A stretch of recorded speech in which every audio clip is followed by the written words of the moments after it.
اعوذ باللہ من الشیطان الرجیم بسم اللہ الرحمن الرحیم ان اللہ وملائکتہ یصلون علی النبی یا ایہا الذین آمنوا صلوا علیہ وسلموا تسلیما اللہم صلی علی سیدنا و نبینا و شفیعنا و مولانا محمد وعلی آل محمد وبارک وسلم۔ محترم خواتین و حضرات، السلام علیکم۔ پیام صبح کے ساتھ ایک بار پھر حاضر میں ہوں، آپ کا میزبان انیق احمد۔ سورۃ الانعام پر گفتگو ہو رہی ہے اور خواتین و حضرات تواتر کے ساتھ ہو رہی ہے، ایک ترتیب کے ساتھ گفتگو ہو رہی ہے، اور سورۃ الانعام اب قریب الاختتام۔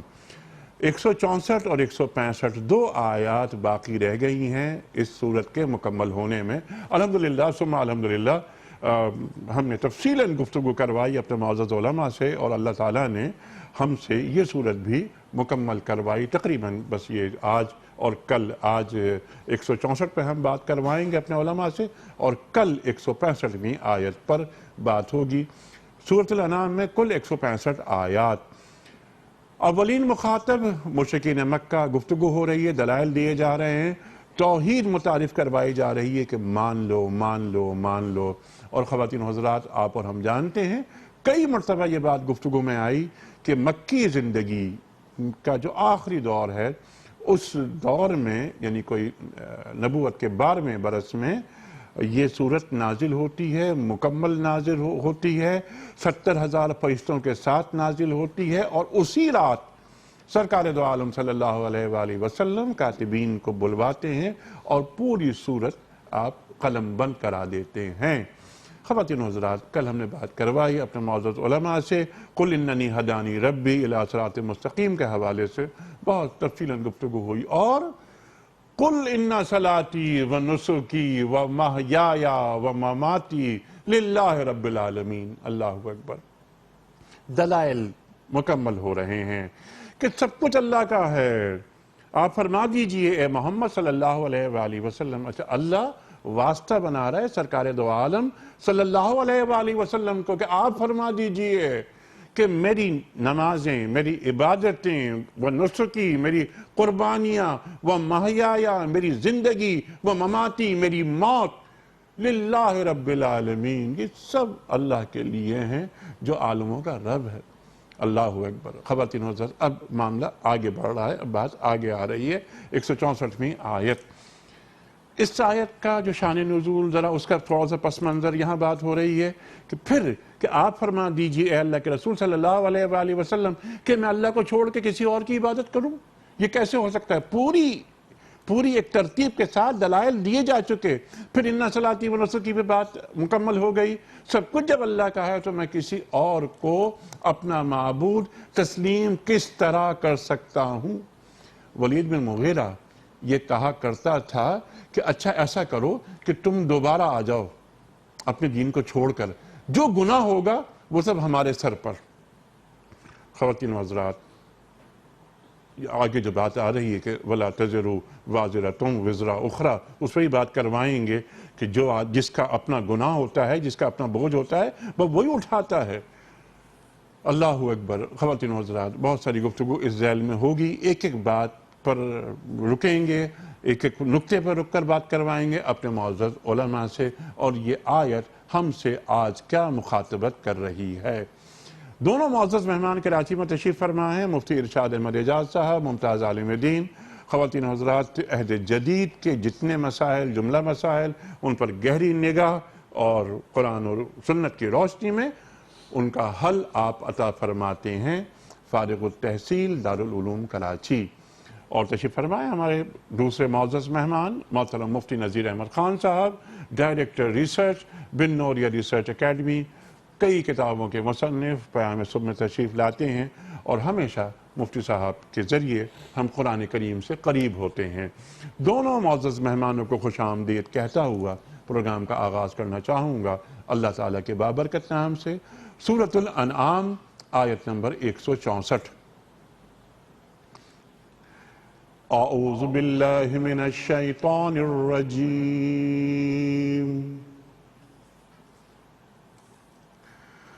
بسم اللہ الرحمن الرحیم۔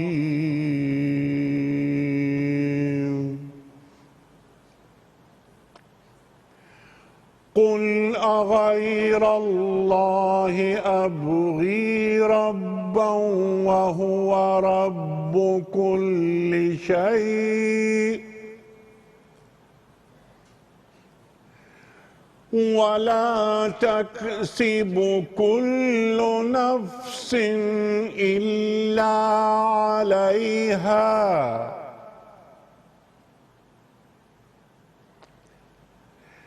ولا تزر وازرة وزر أخرى ثم إلى ربكم مرجعكم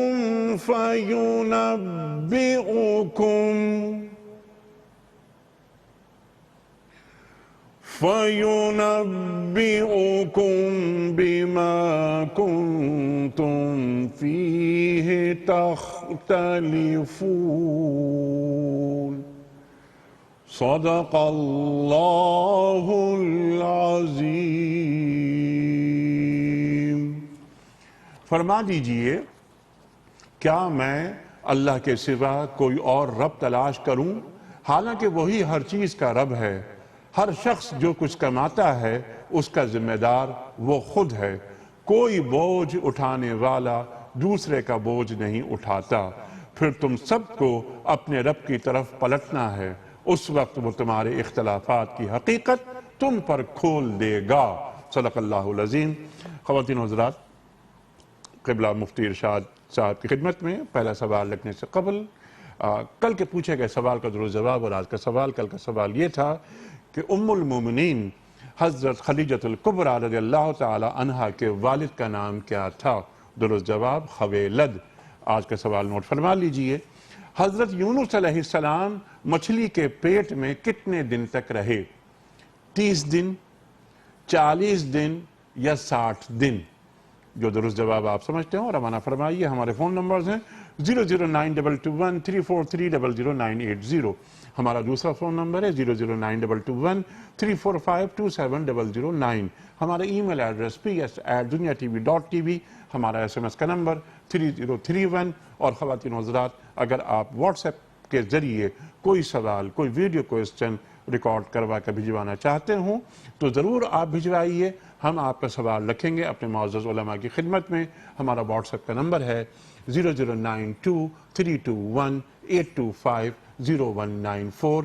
اگر آپ پاکستان ہی سے واٹس ایپ کر رہے ہوں تو ہمارا نمبر ہے 032182500194۔ قبلہ مفتی ارشاد صاحب، لگتا ایسا ہے کہ اب بالکل دلائل مکمل ہو رہے ہیں، اور مکمل بلکہ ہو گئے۔ ان صلاتی و نسکی و محیایا و مماتی للہ رب العالمین، یہ بھی بات مکمل ہو گئی۔ اب میں اللہ کو چھوڑ کے کسی اور کی عبادت کروں؟ ارشاد فرمائیے کہ یہاں اللہ کیا فرما رہا ہے؟ بسم اللہ الرحمن الرحیم، نحمدہ و نصلی علی رسولہ الکریم۔ اس سورت کے جو مضامین جیسا کہ ہم پڑھتے آ رہے ہیں، اور اللہ کا شکر ہے کہ اللہ نے توفیق دی کہ یہ سورت اب بالکل اپنے اختتامی مراحل پر ہے۔ اس میں بنیادی طور پر اللہ تعالیٰ نے مشرکین مکہ اور نبی کریم صلی اللہ علیہ وسلم کا جن کے ساتھ مخاطبت تھی اس وقت، مشرکین تھے، یہود و نصارہ تھے، ان کے ساتھ مختلف طریقے سے مکالمہ ہے۔ مشرکین کا عقیدہ آخرت خراب تھا، اللہ تعالیٰ کے ساتھ شرک کرتے تھے، اور بہت ساری ان کے جو غلط خیالات تھے ان کا یہاں پر جو ہے اللہ تعالیٰ نے بہت تفصیل سے جواب دیا، مختلف دلائل ذکر کیے۔ آخر میں آ کر توحید کی طرف بیان کر کے توحید اور آخرت کا بیان کیا جا رہا ہے، اور اس کے اندر اللہ تعالیٰ کی جو خاص صفت ہے کہ مالک یوم الدین ہے اور انصاف کرے گا، اس کے حوالے سے کچھ چیزوں کا ذکر ہے، اور پھر صورت آگے جا کے ختم ہوتی ہے۔ اس کے اندر سب سے پہلی بات کہ یہ مشرکین کی طرف سے نبی کریم صلی اللہ علیہ وسلم نے جب دعوت دی اسلام کی تو تکالیف بھی دی گئیں، ایذائیں بھی دی گئیں، اور بعض دفعہ یہ پیغام دیا گیا کہ ہم اور آپ صلح کر لیتے ہیں، آپ ہمارے خدا کو مان لیں، ہم آپ کے خدا کو مان لیتے ہیں۔ تو قل یا ایھا الکافرون لا اعبد ما تعبدون یہ بھی نازل ہوئی۔ تو نبی کریم صلی اللہ علیہ وسلم کے ذریعے اللہ تعالیٰ نے ان کو پیغام پہنچایا کہ دیکھو یہ جو دعوت ہے میری، یہ کوئی اس طرح کی دعوت نہیں ہے کہ جس کا مقصد کوئی مادی چیز کا حصول ہو، یہ کوئی ایسی دعوت نہیں جس کا مقصد سلطنت کا حصول ہو جی ہاں کہ چلے آئیں بیٹھ کر کچھ تمہارے باطل عقائد میں مان لوں اور نعوذ باللہ میری کچھ ایسے مطالبات ہیں جو تم مان لو تو چلو ہم دونوں کی گاڑی چل پڑے. ایسا نہیں ہے. میں تو یہاں پر ایک نبی کی حیثیت سے بغیر کسی اجر کے مطالبے کے اللہ کی وہ دعوت لے کر آیا ہوں جس کی خاطر کائنات کا قیام ہوا اور جس کی خاطر انبیاء حضرت آدم علیہ السلام سے آج تک بھیجے گئے. چنانچہ ان کو خطاب کر کے نہایت ایک حیرت کے انداز میں ایک اچھمبے قسم کا سوال اٹھا کر در حقیقت ان کی بات کا ان پہ رد ہے کہ کیا اللہ کے علاوہ کسی کو میں رب مان لوں. یعنی کہ انسان جب کسی کے سامنے نہایت حیرت کے عالم میں مختلف طریقے ہوتے ہیں انکار کے. ایک طریقہ انکار کا کلام کے اندر یہ اسلوب ہوتا ہے کہ انسان سامنے والے کی بات کو ایک نہایت تحیر کے عالم میں پیش کرتا ہے کہ تم نے اس قدر نامعقول بات کی ہے, اس قدر ایسی عجیب بات کی کہ جس کا عقل میں آنا ممکن نہیں ہے کہ کیا خدا کے علاوہ کسی کو میں مان لوں رب. جبکہ اور اس کے پیچھے دو وجوہات تھیں. ایک تو یہ کہ ان کی جو دلیل تھی, ان کا جو دعویٰ تھا, جو وہ بات کرتے تھے اس کو خلاف عقل قرار دینا, اور دوسری بات یہ تھی کہ خدا کو سب سے بڑا رب تو وہ بھی مانتے تھے کہ اللہ تعالیٰ سب سے بڑا ہے, رب الارباب ہے, باقی سب اس کے مددگار ہیں. تو اس کے اندر قرآن کریم میں توحید کی, صفات کی توحید اور توحید ذات کی جو تلقین کی گئی, اس میں اللہ سبحانہ و تعالیٰ نبی کریم صلی اللہ علیہ وسلم سے فرما رہے ہیں کہ آپ ان سے کہیں کہ کیا میں اللہ کے علاوہ کوئی رب چاہوں, حالانکہ وہ تو ہر چیز کا رب ہے. جب وہ ہر چیز کا رب ہے تو اس کا مطلب ہوا کہ اس کی ربوبیت جو ہے وہ جامع بھی ہے اور مکمل بھی ہے. تو پھر اس کے علاوہ مجھے کسی اور رب کے مطالبے کی یا کسی اور رب کو ماننے کی ضرورت کیا ہے؟ عقل کا تقاضا کیا کہتا ہے کہ میں کیوں مانوں؟ لہٰذا ایک عقلی رخ پر بھی دلیل ہے اس میں, اور ایک ان کے اپنے طریقہ کار سے دلیل ہے کہ تم خدا کو سب سے بڑا خدا مانتے ہو اور ہر چیز کا رب مانتے ہو, ہر چیز کے اندر تمام اشیاء کائنات کی شامل ہیں. پھر مجھے کیا ضرورت پڑی ہے کہ میں اس کے علاوہ کسی کو پکاروں؟ نعوذ باللہ, جب وہ ہر چیز کا مالک ہے اور میں کسی اور کو پکار رہا ہوں تو میں کیا کر رہا ہوں؟ میں تو اس کے ساتھ کسی کو شریک ٹھہرا رہا ہوں, یا نعوذ باللہ اس کی قدرت میں, اس کی کاملیت میں شک کر رہا ہوں. تو تمہارے مطالبے کے اندر جو ایک عجیب قسم کی خلاف عقل بات ہے, یہ ایک بدحواسی ہے, وہ بالکل باطل ہے. تو جب وہ ہر چیز کا مالک ہے تو میں اس کے علاوہ کسی کو کیوں پکاروں؟ لہٰذا یہ ایک عقلی دلیل پیش کر کے نبی کریم صلی اللہ علیہ وسلم نے ان کا جو ایک مطالبہ تھا کہ چلیں آپ ہمارے ساتھ آ جائیں, یا یہ کہ یہ ان کی طرف بھی مطالبہ رکھا گیا کہ بھائی میں کیوں پکاروں. در حقیقت اس کے اندر ایک اسلوب یہ بھی ہے کہ تم کیوں پکارتے ہو, کیا ضرورت پڑی ہے خدا کے ساتھ کسی کو شریک ٹھہرانے کی, صفات میں شریک ٹھہرانے کی. ذات میں تو شریک ٹھہرایا ہی نہیں جا سکتا, صفات میں بھی کیوں ٹھہراتے ہو؟ اور پھر ساتھ ایک دلیل دی, وہو رب کل شیء, وہ ہر چیز کا مالک یوم الدین والی بات ہے, یا رب العالمین والی بات ہے کہ اس کی ربوبیت جو ہے وہ صفات کے اعتبار سے, ذات کے اعتبار سے, وقت کے اعتبار سے, ہر چیز کا احاطہ کی ہوئی ہے. لہٰذا اب جو ہے تمہاری یہ مطالبہ یا تمہاری دلیل یا تمہاری روش جو ہے یہ عقلی طور پہ بھی باطل ہے, نقلی طور پہ بھی باطل ہے. اس لیے اس کو رد کیا جاتا ہے, اس کو رد کیا جاتا ہے, اس کو ناقابل قبول اور مردود قرار دیا جاتا ہے. ٹھیک ہے, بالکل. یہاں تو بالکل سمجھ میں آ گئی یہاں تک یہ بات اسی آیت کی نا, اور آج ایک ہی آیت گفتگو میں آئے گی انشاءاللہ. یہاں تک جو بات فرما دی مفتی صاحب نے, اب فوراً اللہ تعالیٰ فرما رہا ہے کہ وَلَا تَكْسِبُ كُلُّ نَفْسٍ إِلَّا عَلَيْهَا. اب کہ اس کا تعلق پچھلی گفتگو سے کیا بنتا ہے, ذرا یہ فرما دیجئے. یہ کہنے سے پہلے اگر یہ قل کا جو لفظ ہے جی, اس میں کچھ باتیں ہیں, اگر آپ کی اجازت ہو تو میں ارشاد عرض کروں. فرمائیے. قل, اللہ خود نہیں کہہ رہا بلکہ کہلوا رہا ہے اپنے حبیب سے. اللہ اکبر. بسم اللہ الرحمن الرحیم. اس سورت کی بڑی شان آپ نے بیان فرمائی کہ 70,000 فرشتوں کے جلوہ میں یہ سورت نازل ہوتی ہے. پیغمبر پاک صلی اللہ علیہ وسلم اس سورت کو اول سے لے کے آخر تک اسی رات میں آپ لکھواتے ہیں. ایک بڑی صورت جو اس صورت میں ہمیں نظر آتی ہے, ایک بڑی چیز, وہ یہ کہ قل کا لفظ جتنا اس صورت میں آیا ہے نا, وہ کسی اور صورت میں نہیں آیا. سبحان اللہ, سبحان اللہ. کہ بار بار اگر آپ صورت کو اگر اول سے لے لیں تو بار بار قل قل قل, یعنی مطلب یہ وہی والی بات ہے کہ ہجرت سے پہلے مشرکین مکہ سوال کر رہے ہیں, پرزور انداز کے سوالات, اور اللہ تبارک و تعالیٰ کی طرف سے جواب آ رہا ہے پرزور انداز میں. اور جیسے کہہ رہے ہیں نا کہ ان سے یہ کہو, ان سے یہ کہو, ان سے یہ کہو, ان سے یہ کہو, اس سے اہمیت کا انداز ہے. تو قل کا جو لفظ ہے سب سے زیادہ تکرار کے ساتھ آنے والا قل کا جو لفظ ہے وہ اس صورت میں. ٹھیک ہے, اس سے پہلے بھی قل ان صلاتی و نسکی و محیای و مماتی للہ رب العالمین لا شریک لہ قل اننی ہدانی ربی الی صراط مستقیم. اسی طرح پھر قل یہاں پھر آ گیا جی ہاں ٹھیک، قل اغیر اللہ ابغی ربا. اس سے ایک بات بتانا ہے. ایک تو یہ بتانا ہے کہ دیکھیں پیغمبر پاک صلی اللہ علیہ وسلم پہ اعتراض ہو رہا ہے، سوال ہو رہا ہے، اور جواب اللہ کے رسول صلی اللہ علیہ وسلم کی طرف سے کون دے رہا؟ اللہ دے رہا. اللہ. ٹھیک ہے. اور پیغمبر پاک صلی اللہ علیہ وسلم کی امانت دیکھیں، دیانت دیکھیں کہ اللہ نے فرمایا قل. تو پیغمبر پاک صلی اللہ علیہ وسلم جس آیت کو ذکر کرے تو قل کے ساتھ کہ میرے اللہ نے مجھے کہا کہ کہو، تو میں تم سے، یہ میں نہیں کہہ سبحان رہا اللہ، بلکہ سبحان میرا اللہ تمہیں کہہ رہا ہے. میں جواب نہیں دے رہا بلکہ میرا اللہ جواب دے رہا ہے. دیکھیے دوسری طرف جو ان کا سوال تھا کہ جو کچھ آپ کہہ رہے ہو یہ اللہ کی طرف سے نہیں ہے بلکہ تم اپنی طرف سے کہہ رہے ہو. تو قل کے ذریعے بتایا گیا کہ میں اپنی طرف سے نہیں کہہ رہا بلکہ تم سے اللہ کہہ رہا ہے. تو قل کے اندر جو بار بار ایک ہے کہ اللہ نے فرمایا کہو، اس کی اہمیت بتانے کے لیے کہ جواب دینے والا اللہ ہے. پھر اگلی بات جناب رسول کریم صلی اللہ علیہ وسلم کی امانت اور دیانت کو بھی بتایا جا رہا ہے کہ اللہ نے قل کہا تو ان کو بھی داخل کیا، اور پھر آگے اللہ کیا کہہ رہے ہیں اللہ نے وہ بھی بیان کیا. پھر اگلی بات دیکھیں، مشرکین مکہ کے عقیدے کسی آدمی سے اگر مکالمہ کرے نا تو وہ جس کو وہ تسلیم کر رہا ہے، جس کو وہ مان رہا ہے، اسی کے عقیدے کے مطابق اس سے مکالمہ کرنا، اسی کے ذہن کے مطابق اس سے مکالمہ کرنا. مشرکین مکہ اپنے آپ کو مشرک نہیں کہتے تھے، وہ اپنے آپ کو متبعین ملت ابراہیم کہتے تھے. کیا ملت ابراہیم کے پابند تھے. ٹھیک ہے. اور ان کے حضرت ابراہیم علیہ السلام کے بارے میں جیسے ان کا عقیدہ تھا کہ حضرت ابراہیم علیہ السلام جو کچھ ہم شرک کر رہے ہیں، جو کچھ ہم کر رہے ہیں، یہ حضرت ابراہیم علیہ السلام نہیں کرتے تھے. اور پھر اللہ کی ذات کے حوالے سے بھی اللہ کو خالق مانتے تھے کہ اللہ خالق ہے، اللہ رازق ہے، اللہ رب ہے، اس کو مانتے تھے. پیغمبر پاک صلی اللہ علیہ وسلم انہیں جواب دے رہے ہیں. یہ جواب بالکل اسی طرح کہ آج کے اگر انیس صاحب نصارہ سے پوچھو نا کہ حضرت مریم سلام علیہا پردہ کرتی تھی کہ نہیں کرتی تھی، حجاب اوڑھتی تھی کہ نہیں اوڑھتی تھی، تو وہ یہ جواب دیں گے وہ پردہ کرتی تھی، وہ باقاعدہ حجاب اوڑھتی تھی. عقیدہ ہے خود حجاب کریں یا نہ کریں، عیسائی خواتین خود کریں یا نہ کریں، لیکن ان کا عقیدہ آج بھی ہے کہ وہ پردہ کرتی تھی، حجاب کرتی تھی. تو اسی طرح اللہ تبارک و تعالیٰ کے حوالے سے ان سے پوچھا کہ جس طرح تم اللہ کو خالق مانتے ہو تو اللہ تبارک و تعالیٰ کو رب بھی مانتے ہو.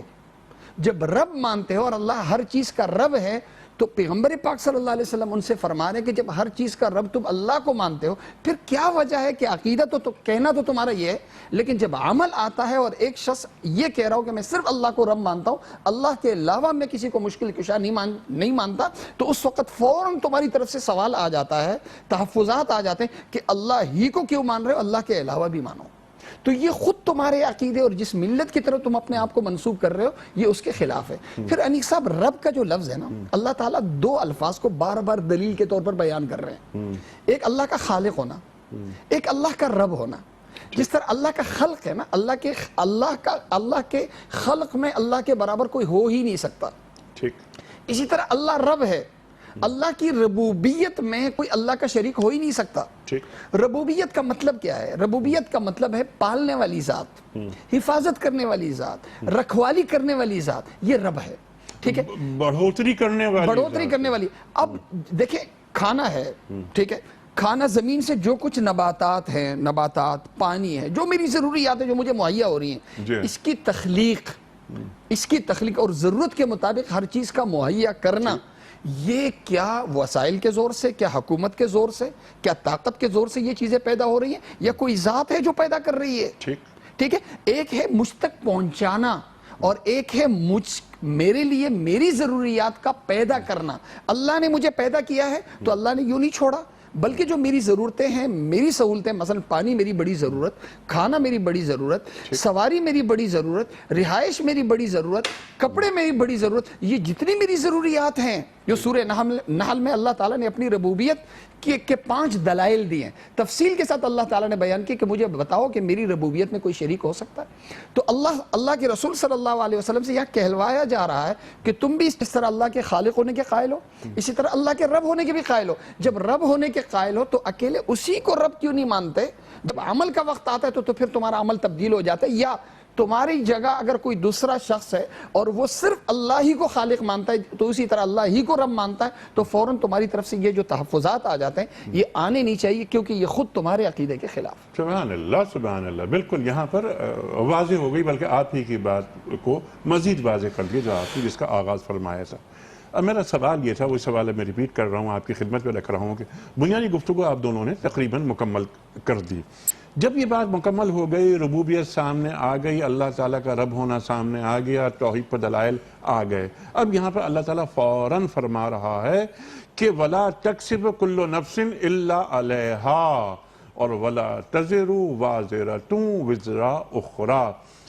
پچھلی جو یعنی آغاز کلام کا اور آیت کے اس حصے کا تعلق کیا ہے آپس میں؟ ارشاد فرمائیں۔ دیکھیے، ان کا بنیادی عقیدہ جو تھا وہ آخرت پر تو تھا نہیں۔ ٹھیک، جب آخرت پر نہیں ہے تو عقیدہ آخرت جب میرا نہ ہو تو میں جو کچھ بھی کروں اس کا میں ذمہ دار نہیں، اس کا میں جواب دہ نہیں، اس کا میں اس پر کوئی اجر مرتب نہیں ہونے کا تصور میرا، اس کا صرف زیادہ سے زیادہ کوئی دنیاوی نتیجہ ہو سکتا ہے۔ ٹھیک ہے، یہاں پر اللہ تعالیٰ نے دو اصول بیان فرما دیے بڑے واضح عقیدہ آخرت کے تعلق سے۔ پہلا اصول یہ بیان فرمایا کہ دیکھو، یہ جو تم یہاں کرتے پھرتے ہو، شرک کرتے ہو اور بہت ساری ایسی قباحتیں تمہارے اندر داخل ہو چکی ہیں، اور پھر تم یہ سمجھتے ہو کہ کچھ ایسا نہیں ہے، من یحیی العظام وہی رمیم، تو یہ بات یاد رکھو، ولا تکسب کل نفس الا علیہا۔ ٹھیک، پہلی بات تو یہ کہ انسان جو کچھ بھی کرتا ہے اس کا وہ ذمہ دار ہے اور اس کا جواب دہ ہے۔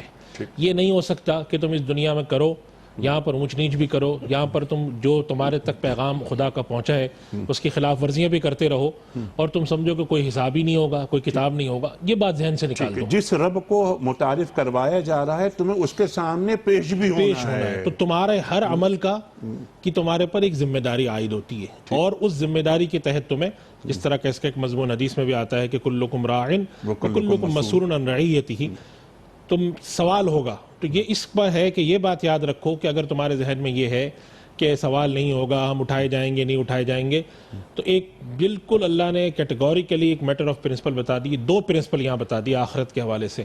پہلا پرنسپل کہ ہر آدمی اپنے کیے کا ذمہ دار ہے، اچھا کیا ہوگا اچھا اجر مل جائے گا، برا کیا ہوگا تو قیامت کے دن باز پرس ہوگی۔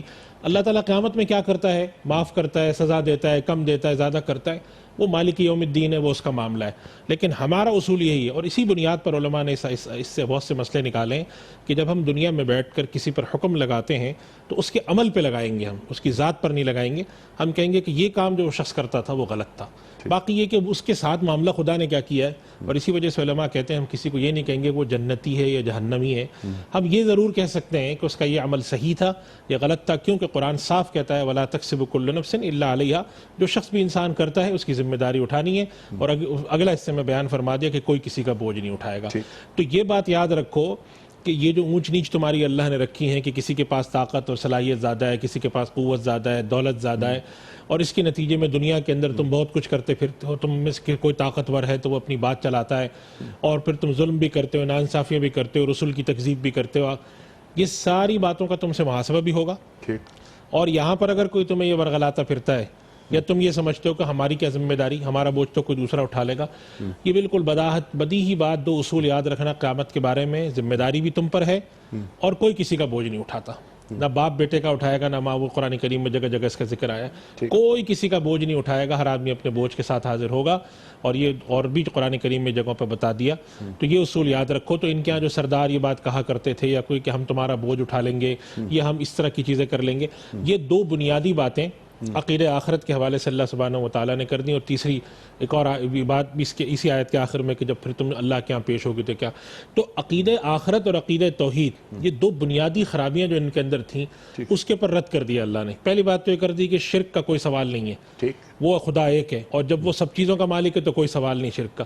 اور جہاں تک تعلق ہے آخرت کا تو یہ یاد رکھو، ذمہ دار بھی ہو، کوئی کسی کا بوجھ بھی نہیں اٹھائے گا، اور پھر وہ دن ایسا نہیں ہے کہ وہاں اس دن ہر چیز کو لیپا پوتی کر دی جائے گی، وہاں پر ہر کسی کو بتایا جائے گا کہ تم نے کیا کیا کیا ہے اور کیوں جھگڑا کرتے تھے۔ تو وہ جو ہے وہ جسے قرآن کریم میں خافضۃ الرافعہ کہا گیا نا، بالکل ایک چیز کو کھول کے رکھ دینے والا دن ہے، مالک یوم الدین جو کہا گیا، انصاف کا دن ہے۔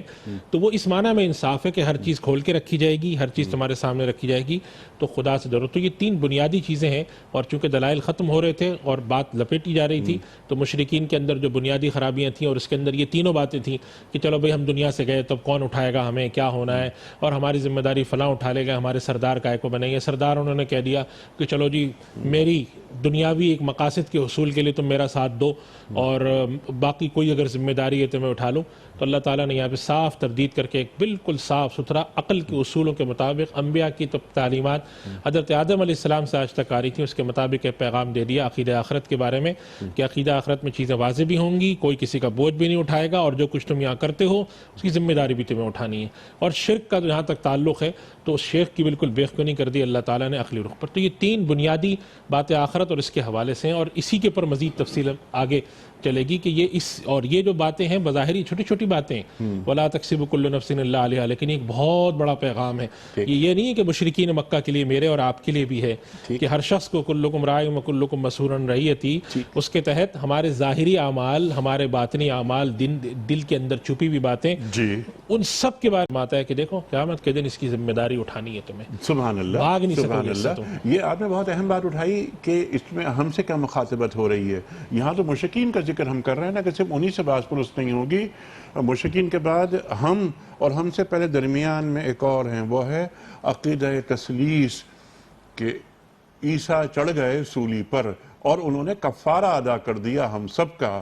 تو اس عقیدہ کی بھی یہاں پر تردید ہو رہی ہے کہ ایسا نہیں کہ انہوں نے بس وہ چڑھ گئے سولی پر اور ہم آزاد ہو گئے, وہ سیویئر ہیں. ارشاد.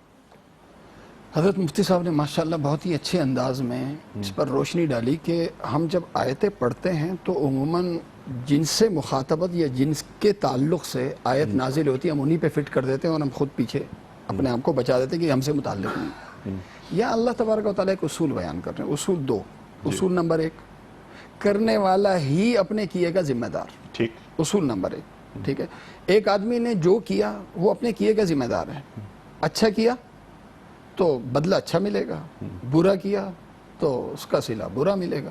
اخلاقیات کے حوالے سے انیق صاحب قرآن کریم کی جو آخری آیت ہے وَاتَّقُوا يَوْمًا تُرْجَعُونَ فِيهِ إِلَى اللَّهِ ثُمَّ تُوَفَّى كُلُّ نَفْسٍ مَا كَسَبَتْ وَهُمْ لَا يُظْلَمُونَ. اللہ. ٹھیک ہے, اس دن سے ڈرو جس دن تم سب اللہ تعالیٰ کے پاس تم واپس جمع کیے جاؤ گے. ثُمَّ تُوَفَّى كُلُّ نَفْسٍ, پھر ہر آدمی نے جو کیا ہوگا اس کا بدلہ اسے پورا پورا دیا جائے گا. وَهُمْ لَا يُظْلَمُونَ, اور کسی پر ظلم نہیں کیا جائے گا. ٹھیک ہے, ایک آدمی نے جو کیا وہ اپنے کیے کا ذمہ دار ہے, کیے کا ذمہ دار ہے. اصول نمبر 2, کرے کوئی سزا پائے کوئی, یہ اللہ کے ہاں اصول نہیں. کرے کوئی سزا پائے کوئی, اگرچہ کرنے والے سے کروانے والے نے یہ عہد کیا, باقاعدہ تحریری عہد نامہ طے ہوا کہ تو جرم کر, تیرے جرم کی سزا میں بھگتوں گا.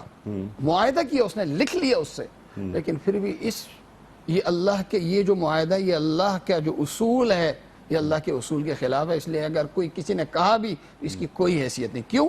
اس لیے کہ اللہ کے ہاں اصول ہے کہ جس کا جرم سزا اسی کو ملے گی. اگر کسی اور نے طے کر لیا, کسی نے طے کر لیا کہ میرے جرم کی سزا فلاں کو ملے, تو ایسا نہیں. اور اسی کے ساتھ یہ بھی ہے کہ ذمہ داری جس کی ہے ذمہ داری اسی نے نبھانی ہے. لہذا اگر فرض میرا ہے اور میری طرف سے آپ میرا فرض پورا کریں, آپ ذمہ لے لیں. نماز جیسے میں نے پڑھنی ہے اور میں کسی کے ذمہ لگا دوں, کوئی ملازم مقرر کر لوں کہ میری طرف سے یہ ذمہ داری تم ادا کرو, تو ذمہ داری ہر شخص نے اپنی ذمہ داری پوری کرنی ہے. بہت اچھی بات. ہر شخص نے اپنی ذمہ داری, میری ذمہ داری کوئی پوری نہیں کر سکتا, اور کرنے کی بنیاد پہ جس سزا کا میں مستحق ہوں گا وہ ذمہ داری, وہ سزا میں اگر کسی اور پہ ڈالنا چاہوں, اس کی وہ میری محبت میں اپنے سر لے, یا پیسے میں اس کو کچھ پیسے دے کے کچھ دباؤ ڈال کے میں یہ چاہوں کہ وہ اس کی گردن مروڑی جائے, تو ایسا اللہ کے ہاں ممکن نہیں. اب کچھ سوالات ہیں آپ دونوں کی خدمت میں میرے.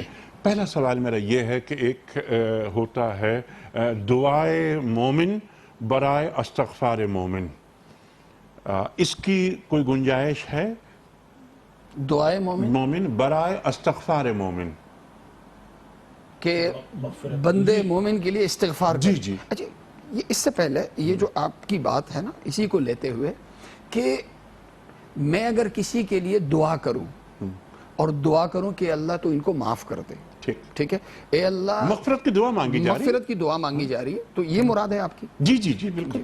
کسی شخص نے کوئی جرم کیا ہے, ٹھیک ہے, گناہگار ہو کے مرا, ٹھیک ہے, میں اس کے لیے دعا کر رہا ہوں, تو پیغمبر پاک صلی اللہ علیہ وسلم کی حدیث ہے ہدیت الاحیاء للموتى کہ جو ایک زندے کا بہترین ہدیہ جو مردے کے لیے وہ اللہ سے استغفار ہے.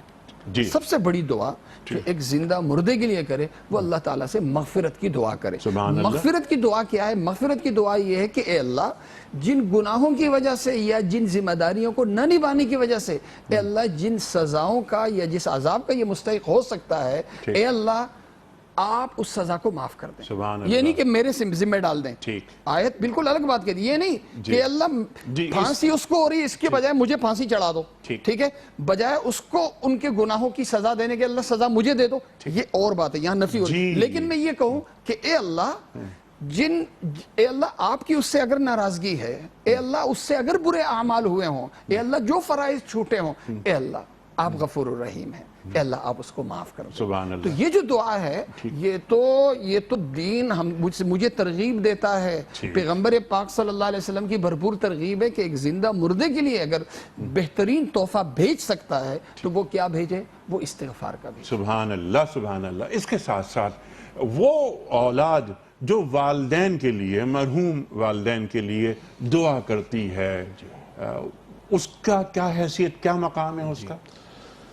دیکھیے اللہ تعالیٰ نے تو ویسے بھی تلقین فرمائی ہے انسان کو کہ ماں باپ کے ساتھ ایسا ایسا کرو, وبالوالدین احسانا وقل رب ارحمہما کما ربیانی صغیرا. علماء نے لکھا ہے کہ یہ دعا زندہ اور مردہ دونوں ماں باپ والدین کے لیے ہو سکتی ہے. اے میرے پروردگار تو ان کے ساتھ ایسے ہی رحم کا اور شفقت کا معاملہ فرما جیسے انہوں نے میرے ساتھ کیا. اصول اصل میں دنیا کا اصول یہ اللہ تعالیٰ جو اصول بتا رہا ہے ولا تزر وازرۃ, یہ آخرت کا اصول ہے. دنیا میں تو بہت ساری چیزوں کے اللہ تعالیٰ نے اجازت دی. یہ دنیا ہے, یہاں پر انسان جو ہے کسی کو کوئی چیز سپرد بھی کرتا ہے, اس کی طرف سے دعا بھی کر دیتا ہے. اگر ایک شخص جو ہے وہ اس کی معذوری کا آ جائے عنصر تو اس کی طرف سے حج بدل بھی کر دیتا ہے, اس کو ایصال ثواب بھی کر سکتا ہے. یہ سارے کام یہاں کے ہیں. وہاں پر جو ہے کوئی جا کر کہ یا اللہ میں اس کا کفارہ دیتا ہوں, من ذا الذی یشفع عندہ الا باذنہ, اللہ تو اس کو معاف کر دے. تو وہاں پر تو شفاعت کا معاملہ نبی کریم صلی اللہ علیہ وسلم بھی اللہ کی اذن سے شروع فرمائیں گے. تو یہ جو بات ہے وَلَا تَزِرُ وَازِرَةٌ وِزْرَ أُخْرَىٰ, اس سے مراد اصل مراد ہے اس سے وہ ان لوگوں کے یہاں جو ایک بات رائج تھی کہ دیکھو تم ہماری بات مان کے ہمارا ساتھ دو, باقی تمہارا جو بھی کہا سنا ہے وہ ہم پر ہے. تو اللہ تعالیٰ نے فرمایا اس کی نفی ہے. اگر ایک شخص کے ساتھ کوئی غلط ہو گیا ہے, اس کی بدعملی ہو گئی ہے, یا مثال کے طور پہ حدیث شریف میں آتا ہے کہ ایک شخص جب ماں باپ کا نافرمان تھا لیکن ان کے انتقال کے بعد وہ ان کے لیے دعائے مغفرت کرتا ہے ثواب, تو پھر آہستہ آہستہ دھیرے دھیرے اللہ کے یہاں اس کو فرما بردار لکھ دیا جاتا ہے. وجہ اس کی جو مفتی صاحب نے ابھی ایک حدیث سنائی کہ اس کے لیے سب سے بڑی بات کیا ہے, جو شخص مردہ دنیا سے چلا گیا اس کے لیے قبر میں سب سے بڑا تحفہ یہ ہے کہ ہم اس کے لیے کوئی نیک عمل کر دیں, اس کے لیے استغفار کر دیں اور اس کے لیے کوئی ایصال ثواب کر دیں. یہ اس کے لیے سب سے بڑا تحفہ ہے. یہ ہم کر سکتے ہیں جب تک ہم دنیا میں ہیں, اور یہ اللہ کا بڑا کرم ہے, اس کی بڑی مہربانی ہے کہ ہم جب اپنا عمل کر کے اس کا ثواب بندوں کو بخشیں, اس کے لیے مغفرت کرے, قبول فرماتا ہے. بس جہاں ہماری آنکھ بند ہوئی یا قیامت آئی بس یہ معاملہ بھی ختم. بالکل ٹھیک, پھر وہاں الگ ہی معاملہ ہوگا. جی بالکل ٹھیک. اور وہاں تو اعمال تولے جائیں گے. ٹھیک ہے. اچھا یہاں 2-3 باتیں میں چاہ رہا ہوں آپ حضرات مزید اور کلیئر کریں کہ صدقہ جاریہ, مرنے کے بعد میں کچھ کام, میرے جو کام کروائے ہوئے ہیں فلاح کے لیے, عوامی فلاح کے لیے, اس کا بھی ثواب اور اجر مجھے ملتا رہے گا. اس کے ساتھ ساتھ میں کوئی علمی کام چھوڑ کے جاتا ہوں, اس کا اجر بھی ملتا رہے گا. دیکھیے حدیث شریف میں آیا ہے, صاف مضمون آتا ہے, اگر کوئی شخص ایسا کام کر جاتا ہے جس کا نفع اس کے بعد بھی جاری رہے, تو جب تک وہ نفع جاری رہتا ہے, چاہے وہ کوئی علمی کام ہو, چاہے وہ کوئی انسانی خدمت ہو, کنواں کھدوا دیا, نہر کھدوا دی, کوئی تعلیمی ادارہ بنا دیا, کوئی کتاب لکھ دی, کچھ ایسے شاگرد پیدا کر دی اللہ کی رضا کی خاطر جس سے امت کو نفع پہنچتا ہے, انسانیت کو نفع پہنچتا ہے, تو وہ جب تک وہ عمل ہوتا رہے گا, 500 سال ہوتا ہے, 1000 سال ہوتا ہے, اس کا جو ثواب اس کو جاتا رہے گا. اور اسی طرح سے دوسری بات بھی آئی ہے کہ اگر کوئی غلط کام کا بیج بو کے جاتا ہے اس امت میں, اگر کسی غلط کام کا موجد بنتا ہے, جس طرح قابیل بنا, تو پھر ساتھ ساتھ وہ چیزیں بھی وَلَيَحْمِلُنَّ أَثْقَالَهُمْ وَأَثْقَالًا مَعَ أَثْقَالِهِمْ کہ وہ خود اپنا بوجھ بھی اٹھائیں گے, دوسروں کا بوجھ بھی اٹھائیں گے اگر وہ کوئی غلط کام کی بدعت ایجاد کر کے جاتا ہے. اسی وجہ سے صدقہ جاریہ کا مفہوم یہ ہے کہ کوئی بھی ایسا کام کر دینا جو انسان کی زندگی کے بعد بھی اس کو ثواب پہنچاتا رہے, ادارے بنا دینا، خدمت خلق کر دینا، سبحان اللہ، اس نیت سے کہ جس سے انسانیت کو اور امت فلاح کو نفع حاصل پہنچے، کوئی بھی بڑا کام کرنا جو کہ نافع کام ہو، خیر الناس من ينفع الناس کے تحت، اس کا اجر و ثواب، اس کا فائدہ اس شخص کو پہنچتا رہتا ہے۔ پہنچتا رہے گا۔ مفتی صاحب نے ایک بات بہت عمدہ اٹھائی کہ یہ تو نیک کاموں کی بات ہو رہی نا، اگر کوئی برا کام میں کر کے جا رہا ہوں۔ ایک حدیث کی طرف حضرت مفتی صاحب نے اشارہ کیا، حدیث یہ من سن سنتا حسنتا جی کان لہ اجر من عمل بها ومن سن سنتا سیئتا کان لہ وزر من عمل بها۔ ایک شخص نے کوئی اچھا کام، اچھا طریقہ شروع کیا، کوئی بھی نیک کام، ٹھیک ہے، جب تک وہ کام چلتا رہے، وہ ہو یا نہ ہو، اس کا پورا پورا ثواب اسے ملے گا۔ سبحان اللہ۔ لیکن کسی شخص نے کوئی برا طریقہ، کوئی برا کام شروع کیا، دنیا سے چلا گیا، لیکن وہ برا کام اس کو تسلسل ملا ہوا ہے، وہ برا کام چل رہا ہے، ٹھیک ہے، برا کام، تو جب تک وہ برا کام چل رہا ہے اس کا گناہ اسے ملتا رہے گا۔ اللہ ٹھیک ہے، اکبر۔ گناہ شروع کیا، گناہ جب تک ہے، گناہ یہ نہیں کہ میرے اقدام سے مجھے ایک برائی مل گئی، ایک بدی مل گئی، بلکہ وہ گناہ جب تک چل رہا ہے اور جتنے لوگ ان میں مبتلا ہو رہے ہیں، جی جتنا گناہ انہیں ملے گا اتنا ہی گناہ مجھے بھی ملے گا۔ جی اور اگر میں کوئی اچھائی کر رہا ہوں تو جتنے لوگ وہ اچھائی کریں گے تو جتنا ثواب انہیں ملے گا اتنا ہی ثواب مجھے ملے گا۔ کیونکہ تصور دیا جا رہا ہے، جی تصور دیا جا رہا ہے کہ برائی بانج نہیں ہوتی، انڈے بچے دیتی ہے۔ انڈے بچے دیتی ہے۔ اور ساتھ ساتھ ایک اصول یہ بھی ہے کہ اس سے کوئی اس غلط فہمی بھی نہ رہے کہ وَلَا تَزِرُ وَازِرَةٌ وِزْرَ أُخْرَى کے تحت کہ میں نے تو برائی کی، میں گیا، بس مجھے اس برائی کے کرنے کی وجہ سے مجھے گناہ ملا، آگے جو کرنے والے ہیں وہ اپنے کیے کے ذمہ دار ہیں۔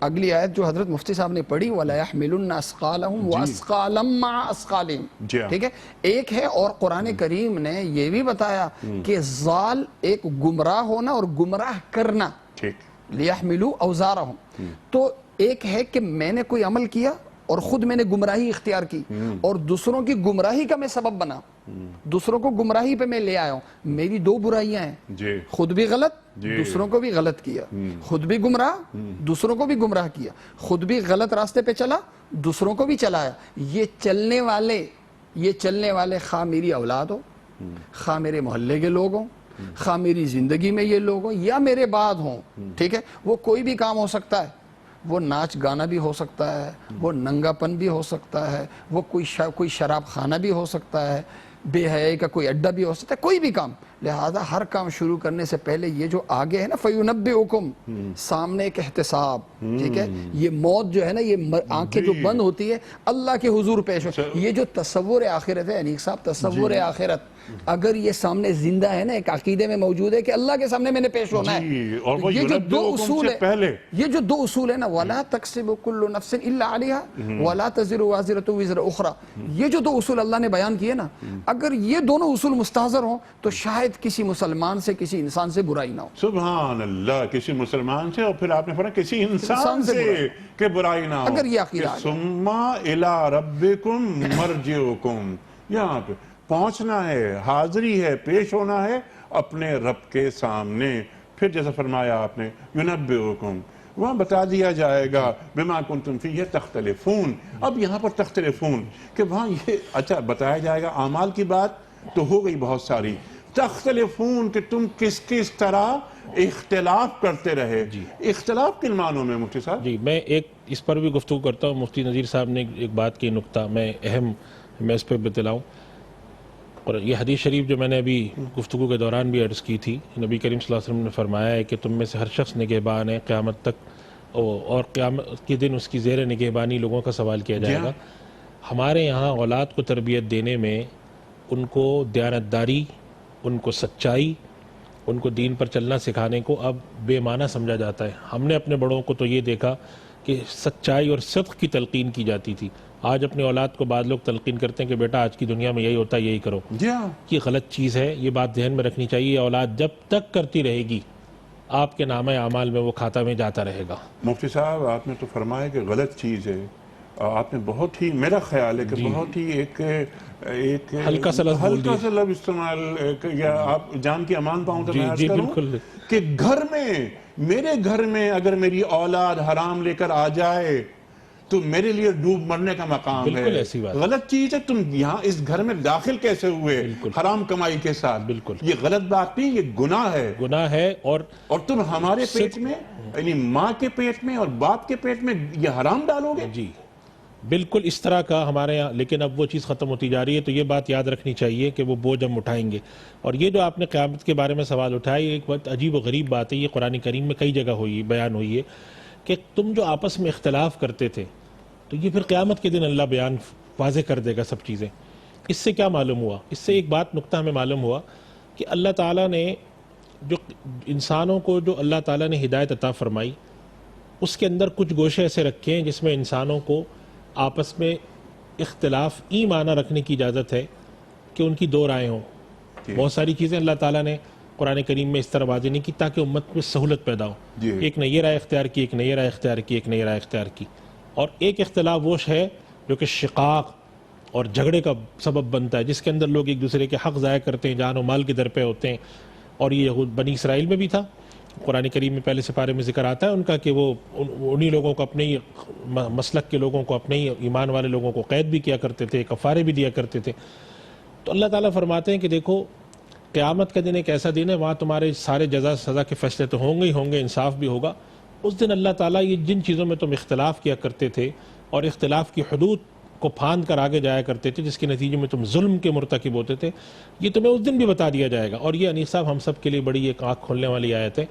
ہم میں سے بہت سارے لوگ, ہو سکتا ہے ہم بھی اس میں ہوں, ہمیں اندازہ نہیں ہوتا, ہم اپنی رائے کی بنیاد پر دنیا میں پتہ نہیں کیا کچھ کرتے پھرتے ہیں, اور ہم سمجھتے ہیں کہ ہمارے علاوہ شاید وہاں پر کسی کی بھی نجات نہیں ہے. یہ تو اللہ قیامت کے دن بتائے گا کہ ہماری نجات ہے, تمہاری کسی کی نجات ہے.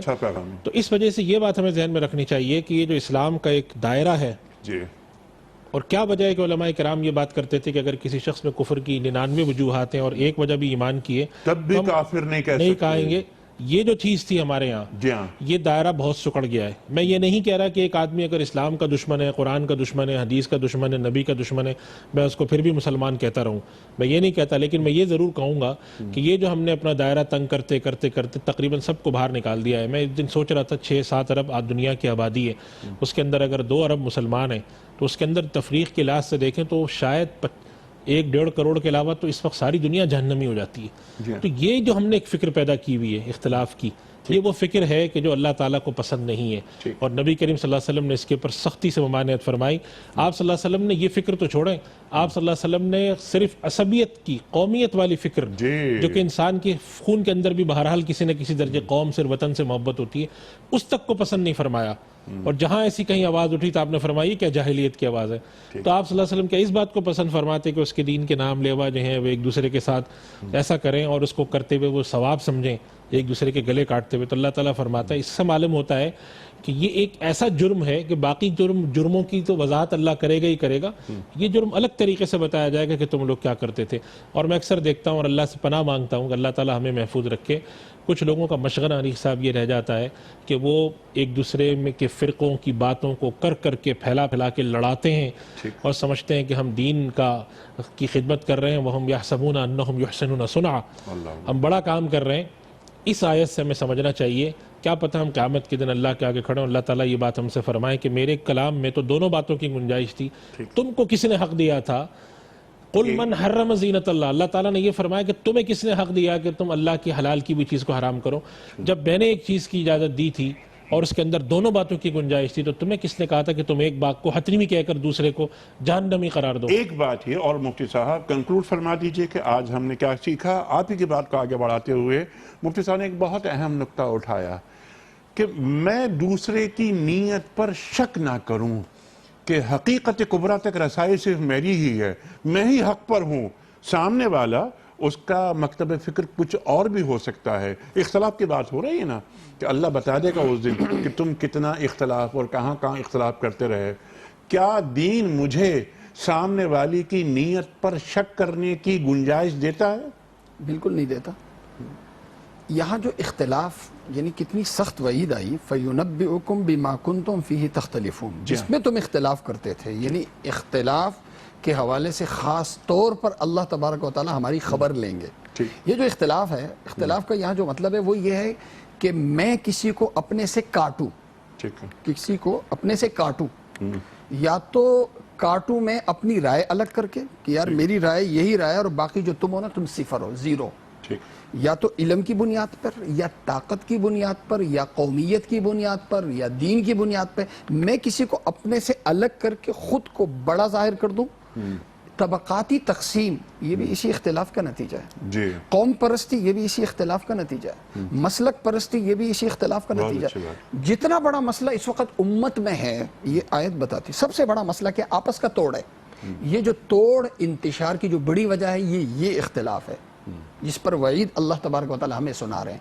لیکن ایک اختلاف آپس کے توڑ کے لیے نہیں بلکہ جوڑ کے لیے ہوتا ہے، اختلاف ہو امتی رحمتن، تو یہ وہ میری اختلاف امت میں دوسرے اختلاف رحمت ہے، تو دوسرے وہ کو اختلاف الگ کرنے جو کے لیے علمی نہیں، اختلاف جی ہو۔ دوسرے کو الگ کرنے کے لیے نہیں ہوتا، جی، دوسرے کو الگ کرنے کے لیے نہیں ہوتا بلکہ اپنے آپ کو جوڑنے کے لیے ہوتا اور ہے، دوسرے سے سیکھنے کے لیے سیکھنے کے لیے ہوتا ہوتا ہے کہ میری علمی کمی میرے دوسرے مسلک، اگر مسلک کی بات کی جائے، اسکول آف تھاٹ کی بات کی جائے، میں نے اس شخص سے یہ سیکھ لیا یا اس شخص نے میرے مسلک سے یا میرے اسکول سے یہ سیکھ لیا، ایک دوسرے کو کمپلیمنٹ کرتے ہوئے چلیں تو اختلاف پھر رحمت بن جاتا ہے، توڑ کے ذہن، اختلاف کو جی، مخالفت نہ سمجھا مخالفت جائے۔ نہ سمجھا۔ ٹھیک ہے مفتی صاحب، میں بڑا ممنون، مفتی ارشاد صاحب بڑا شکر گزار آپ کا۔ خواتین و حضرات، سورہ انعام آیت نمبر 164 پر گفتگو یہاں ہم مکمل کر رہے ہیں۔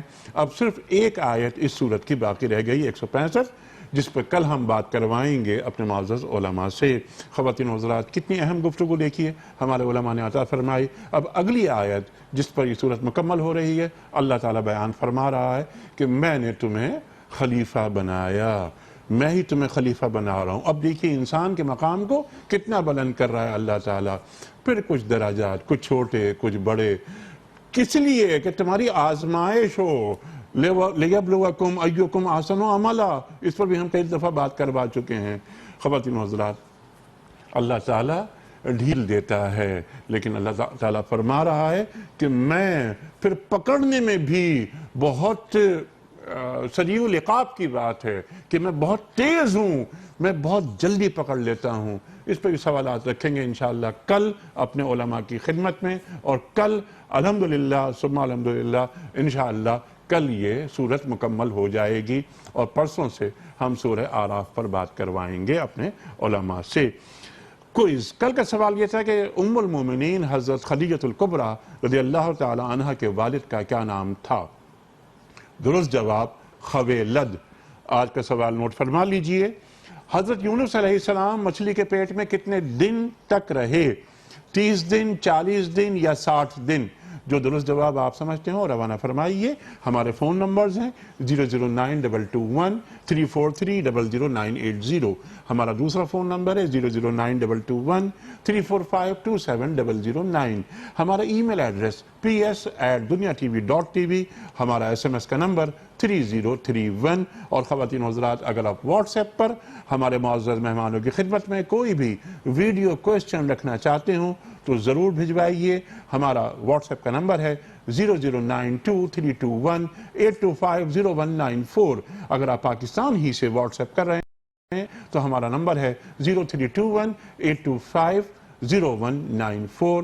قبلہ مفتی ارشاد صاحب ایک پرچی نکال کر اعلان فرما دیجئے کہ کون ہے آج کا ونر جس کی خدمت میں ہم پیش کر رہے ہیں کوئز کا صحیح جواب بتانے کے سلسلے میں دینی کتب پر مشتمل گفٹ ہیمپر۔ ڈاکٹر احمد شفیق سید لاہور سے۔ ڈاکٹر احمد شفیق سید صاحب لاہور سے۔ ڈاکٹر صاحب بہت مبارک آپ کو، کتابوں کا تحفہ آپ کے گھر پہنچ رہا ہے۔